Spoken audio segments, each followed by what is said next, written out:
Guys, I just want to jump in here since we're at the beginning of the video by saying how I came to diagnose this issue. So this is just a skill that I have, and I firmly believe that being a mechanic and knowing how to work on your car is not limited to just men, even though it was my father and my big brother who basically, well, my father not so much. I grew up watching him work on cars and having his own shop and doing everybody's cars and rebuilding engines and doing it all, the full nine. It's in my blood. But my brother is who actually taught me mechanics on a car: struts, suspension system, brake pads and rotors, spark plugs, wheels, tires. What else? What are some other things that I've done? I mean, I've done so much. Headlight assembly.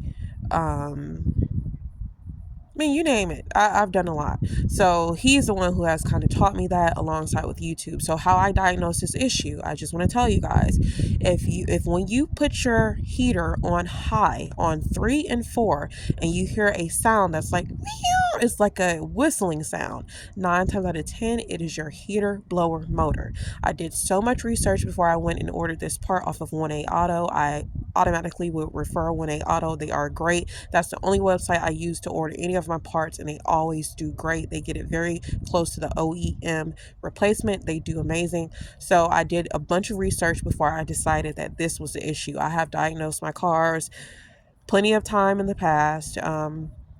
I had a Nissan Versa before this. I've diagnosed suspension problems. I've diagnosed struts. I've diagnosed shock absorbers. I've also replaced those before. I've diagnosed so many things with cars. So it just comes with experience and doing your due diligence, doing your research, and getting the correct part from a reputable website, and watching a YouTube video, getting your big brother to help you, getting your man to help you, getting somebody who's a mechanic that you know to help you or to instruct you, to guide you if you need it, and getting it done and saving money, because this would be $120 to $150. I'm not kidding you guys.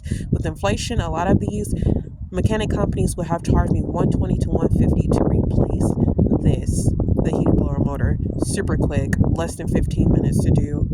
Only thing that was really a tassel was getting the connector cable removed out of the old heater blower motors, because it was so old, so dusty, so nasty, and of course it was causing that whistling noise because it was faulty, it was broken, it's disgusting, it's corroded, it needed to come out. I mean, you can really look and see. So, all right, thank you guys so much for tuning in, and I hope you look forward to this video.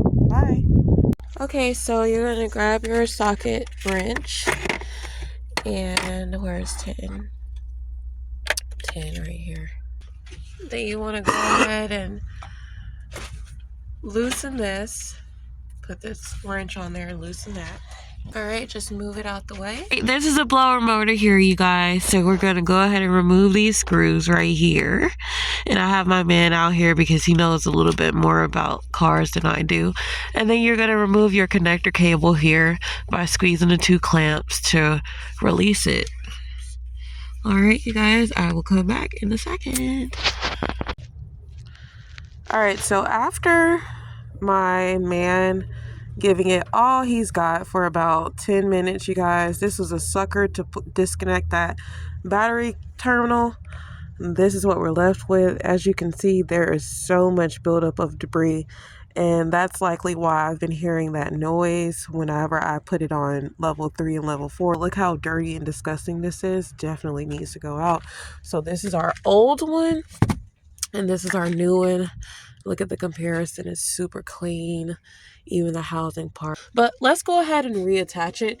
So I'm gonna show you guys just kind of a quick little demo of how it's gonna go utilizing the old one. So this little oval, you're gonna line it up with this part. It's pretty simple. You're gonna put it in there.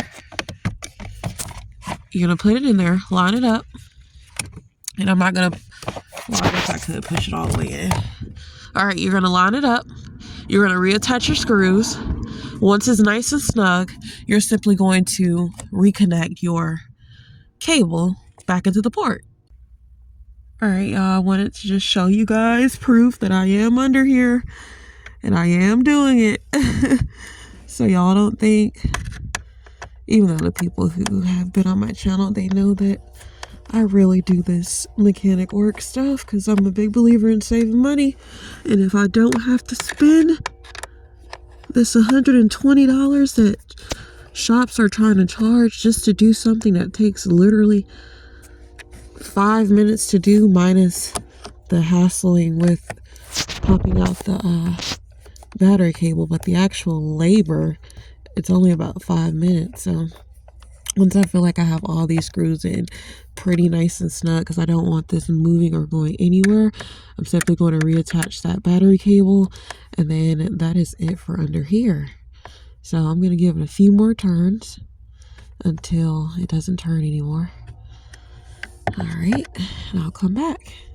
All right, y'all, we're going to take this cable and we're going to line it up, and we're going to press that baby up in there really nicely and smoothly. After assessing it and giving it a little wiggle, I finally got it to kind of go in now. So I believe that's as far as it goes in.